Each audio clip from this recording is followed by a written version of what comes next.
Bonsoir, bonsoir. On va peut-être s'arrêter là. Quel rythme! Rythme du pays, rythme traditionnel. Oh, qu'est-ce que je me berce, je me retrouve dans nos cultures, les coutumes, je me retrouve. Quand j'écoute ce genre de rythme, de tam-tam traditionnel, comment est-ce que ne pas se battre? Comment est-ce que ne pas se donner? Comment est-ce que ne pas se sacrifier avec de telles richesses qu'on veut bannir avec ces musiques qui sont maintenant, qui sont toutes mélangées. Regardez les rythmes. Vous sentez tout un rythme a un sens. Le rythme de Ngongi, le rythme de Nsaka-Tsaka, vraiment, non. Je me battrai jusqu'au bout. Je me battrai jusqu'à ma dernière énergie. Je me battrai jusqu'à mon dernier souffle. Parce que ça, c'est pas des choses à laisser passer comme ça. C'est pas des choses à négliger. Regardez une culture riche. Une musique, des cadences naturelles, des cadences, le rythme qu'on n'a pas été chercher quelque part, mais c'est un rythme qui vient, qui assouplit, qui pénètre dans son âme.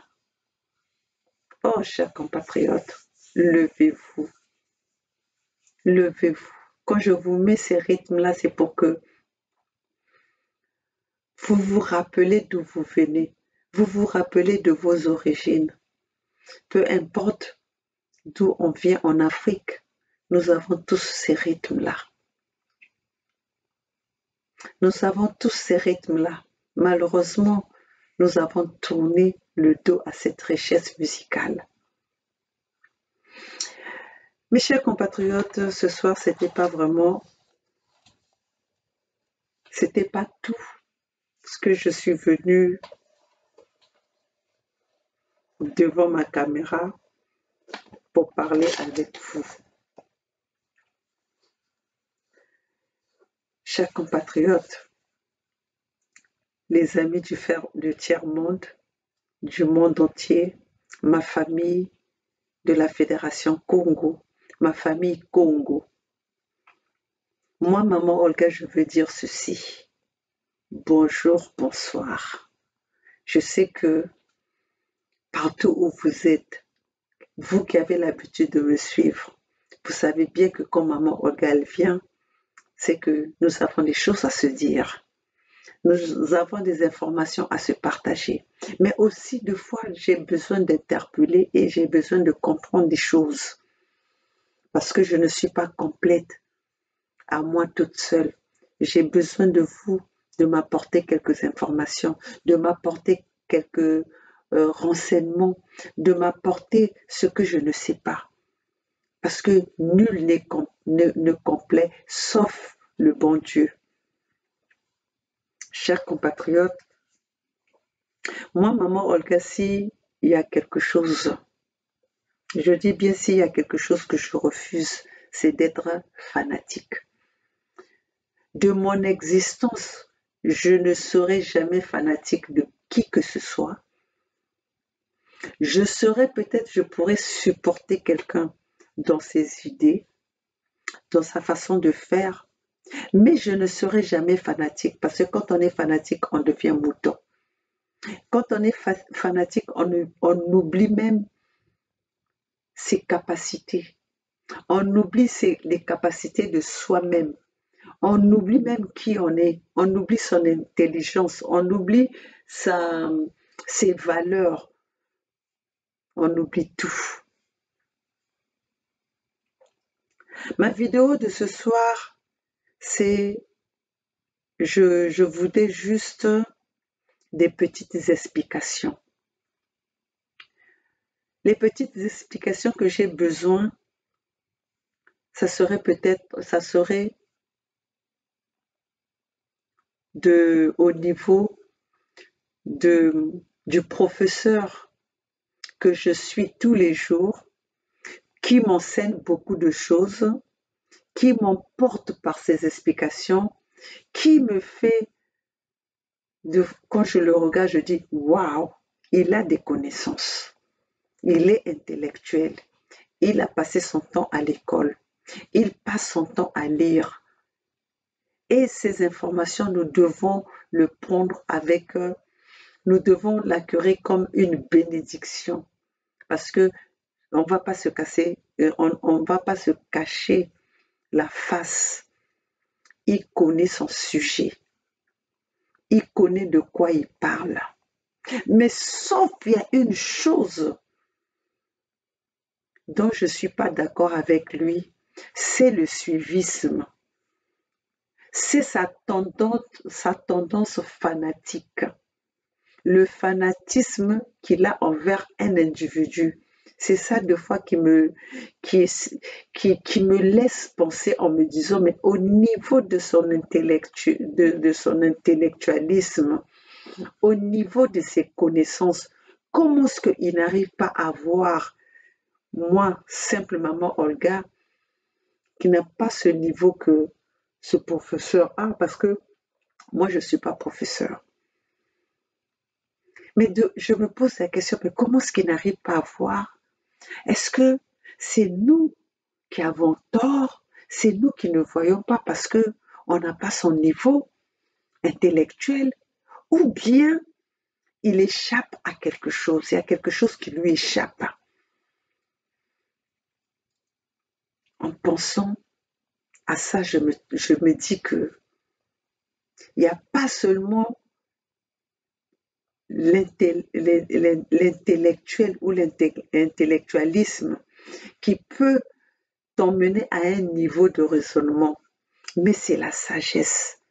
Donc, c'est mieux d'avoir la sagesse, de manquer l'intelligence, parce que nos parents, nos ancêtres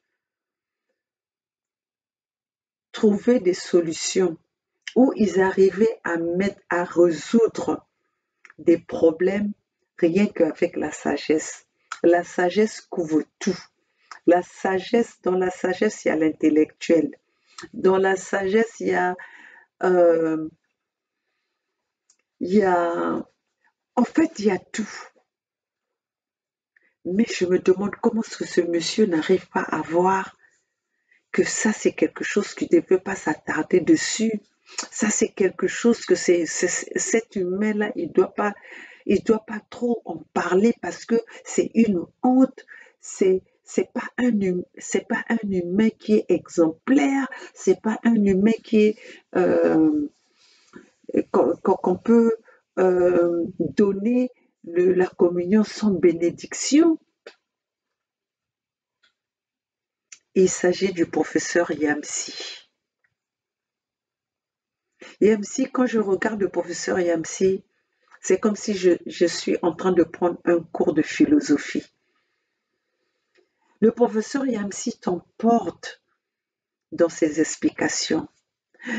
Le professeur Yamsi t'enthousiasme et te laisse aimer le sujet dont il est en train d'aborder. Mais il y a une chose, je ne suis pas d'accord avec le professeur Yamsi, d'où aujourd'hui je viens demander des explications au professeur Yamsi. Lui qui parle de l'Afrique de liberté, de l'Afrique de l'expression, de l'Afrique libre. J'aimerais qu'il m'explique ça parce que c'est quelque chose qui me chagrine, c'est quelque chose qui me travaille. Je me dis, mais où c'est que j'ai loupé? Où c'est que je loupe? C'est le support, le soutien que le professeur Yamsi apporte auprès de son leader, comme il le dit souvent, de son leader Soro Guillaume Soro. Moi, j'ai un problème avec cet individu. Parce que nous savons tous comment est-ce que Guillaume Soro est arrivé au niveau politique, comment il a atteint le niveau politique qu'il a aujourd'hui. Qui c'est qui l'a propulsé? Comment il s'est propulsé pour être au niveau où il est aujourd'hui dont nous parlons? Nous savons que si nous allons chercher dans la biographie de Guillaume Soro c'est un criminel. Guillaume Soro c'est un rebelle. Guillaume Soro c'est pas quelqu'un qui a commencé dans la politique et après il n'a pas commencé dans la politique pour arriver au niveau ou au poste qu'il a occupé au niveau de la Côte d'Ivoire. Mais Guillaume Soro est passé d'abord par la rébellion. Il a été chef de la rébellion. Il a marché sur les cadavres des Ivoiriens. Il a tué des milliers. On ne parle pas de centaines, on parle des milliers des Ivoiriens. Aujourd'hui, si la Côte d'Ivoire a cette insécurité, Guillaume Soro a contribué. Mais je n'arrive pas à comprendre comment est-ce que beaucoup de gens, beaucoup des activistes soutiennent Guillaume Soro. Si nous respectons la justice, Guillaume Soro, sa place ne serait pas sur les plateaux télé ou n'aurait pas à faire des leçons de morale à qui que ce soit. Oui, il faut se dire la vérité. Je vais peut-être choquer certains. Je n'ai même pas besoin que vous soyez 1000 à me suivre, mais je veux que cette vérité que je suis en train de parler aujourd'hui, que les gens, ceux qui ont la sagesse, ceux qui veulent comprendre d'où je veux arriver, n'ont qu'à le comprendre. En quoi Guillaume Soro serait maintenant un exemple pour la Côte d'Ivoire? Guillaume Soro a été celui qui a aidé Ouattara à venir au pouvoir en massacrant des peuples ivoiriens. En quoi Guillaume Soro serait aujourd'hui un homme exemplaire? N'oubliez pas que quelqu'un qui a tenu les armes pour tirer sur son peuple, parce que ce peuple-là voulait juste revendiquer leurs droits, pourrait faire mieux s'il arrive à la présidence où il atteint le sommet, où d'où il ne va pas être condamné, d'où il ne va pas être jugé. Pourra-t-il être pour le camp des peuples? Parce que jusque-là, quand on entend Guillaume Soro parler, il n'a jamais revendiqué, ou même il s'est jamais excusé, il n'a jamais demandé pardon à ces peuples dont les familles aujourd'hui ont perdu les siens, ont perdu leur famille par le massacre qui a été conduit par Guillaume Soro. Peuples africains, peuples ivoiriens, n'ayons pas la mémoire courte. N'oublions pas nos morts aussi facilement. Un cœur blessé reste blessé.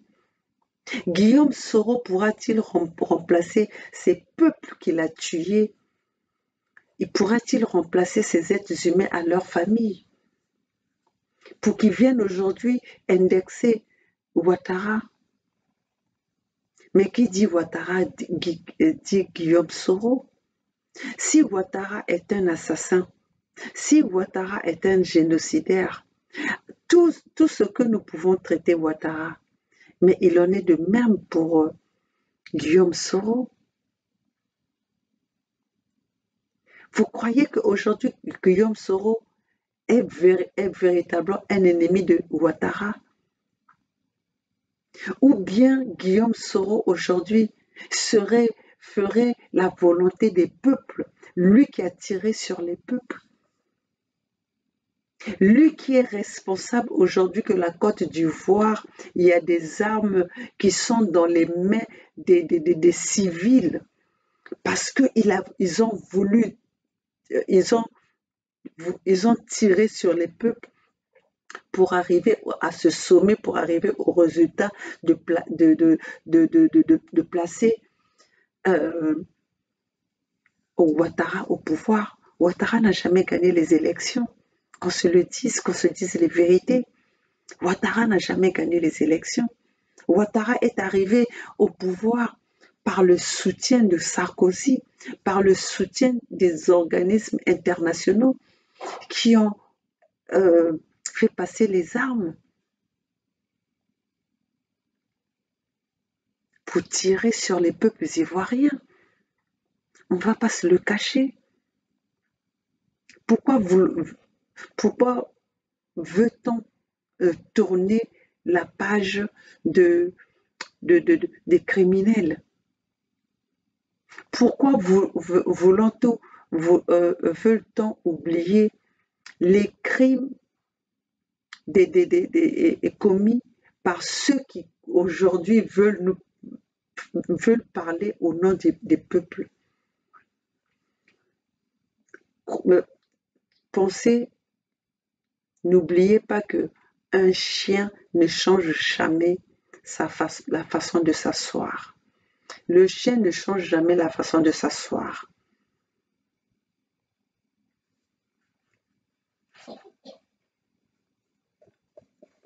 Donc, mes chers compatriotes, professeur Yamsi, expliquez-nous un peu, quelle est votre motivation dans le soutien de Guillaume Soro?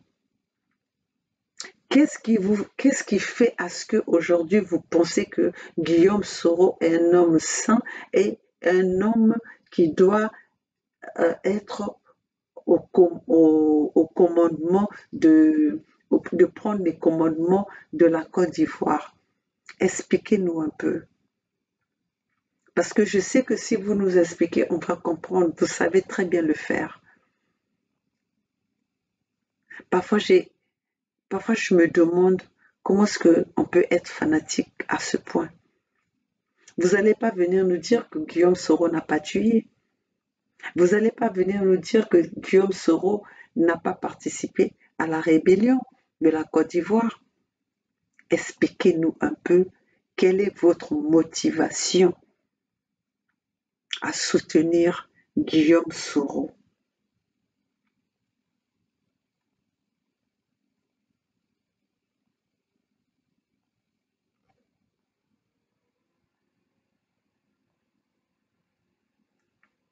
Professeur Yamsi, je n'ai fait que vous interpeller parce que j'ai besoin des explications. Et ce n'est pas seulement moi qui ai besoin des explications, mais il y a les peuples africains et les peuples ivoiriens veulent les explications par rapport à votre niveau intellectuel, de vouloir vendre l'image de Guillaume Soro comme un homme exemplaire, comme un homme saint.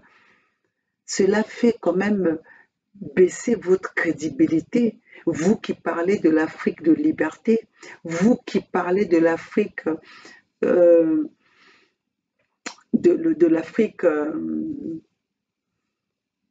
libre.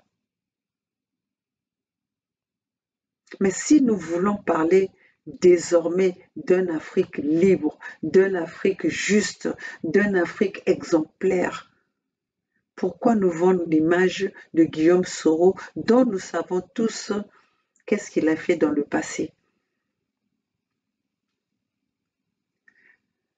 Professeur Yamsi, j'ai pas grand-chose à vous dire j'ai pas grand-chose à vous dire ce soir, mais je pense que la question cette interpellation, je ne suis pas la seule. Il y a beaucoup d'Ivoiriens qui aimeraient savoir quelle est votre motivation à soutenir Guillaume Soro.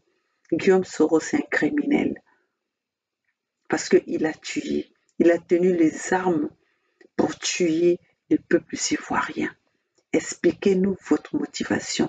Expliquez-nous qu'est-ce qui va changer aujourd'hui si Guillaume Soro vient au pouvoir. Qu'est-ce qu'il fera différemment de Ouattara? Parce que Ouattara tue, Ouattara c'est un criminel, Ouattara c'est un dictateur. Mais quand on entend les propos de Guillaume Soro n'est pas différent de Ouattara. Guillaume Soro parle toujours de lui, il ne parle pas au nom du peuple. Mais c'est à vous, professeur Yamsi, vous qui soutenez Guillaume Soro, de nous expliquer en quoi Guillaume Soro serait le bon président ou serait le bon leader pour les Ivoiriens. Voilà ce que j'avais à vous dire ce soir. Seule la lutte libère. Et cette lutte, rien ne doit nous échapper. Rien ne doit nous échapper. N'allez pas dans le fanatisme ou des connaissances intellectuelles des personnes qui vous expliquent, qui vous parlent mieux en français. Mais il faut regarder que représente cette personne. Qu'est-ce que cette personne soutient? Pourquoi cette personne soutient tel ou tel individu? Parce que jusque-là, le professeur, je suis tout de professeur Yamsi, mais j'arrive toujours à ne pas comprendre comment est-ce que le professeur Yamsi soutient Guillaume Soro alors que Guillaume Soro a marché sur les cadavres des Ivoiriens. Là, je n'ai pas insulté, je n'ai pas agressé, je n'ai pas dit des mots déplacés, mais j'ai juste interpellé parce que j'ai besoin d'avoir des explications, parce que j'ai pas envie de suivre ou de soutenir quelqu'un sans pourtant connaître sa vraie personnalité. Et c'est inquiétant de voir le calibre qui est le professeur Yamsi, soutenir un rebelle, soutenir un criminel, soutenir un dictateur parce qu'il a fait partie de ce gouvernement dictatorial de Ouattara. Alors, peuples ivoiriens, voilà ce que j'avais à dire ce soir, à partager avec vous ce soir. Voilà ce que j'avais à partager avec les peuples africains. Je suis limitée par rapport à mon explication, mais je pense que le professeur Yamsi aura quand même ce respect et cette considération de venir répondre parce qu'il y a beaucoup de gens qui se posent la même question que moi aujourd'hui. Quelle est la motivation du professeur Yamsi pour Guillaume Soro, le criminel qui a tué? N'oublions pas que euh, Guillaume Soro s'est enrichi par rapport aux cadavres, par rapport aux morts, par rapport à la rébellion qu'il a menée en Côte d'Ivoire.